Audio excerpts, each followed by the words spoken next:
You ask Tiger to solve. This deals with linear equations with one unknown. The final result is x equals -2.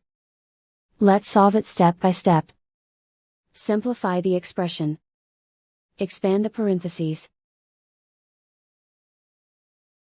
Simplify the arithmetic. Group like terms. Combine like terms. Group all constants on the right side of the equation.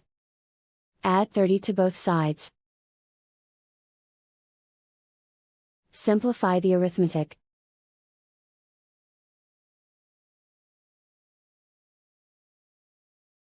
Isolate the x. Divide both sides by 2. Simplify the fraction. Find the greatest common factor of the numerator and denominator. Factor out and cancel the greatest common factor. And so the final result is x equals -2.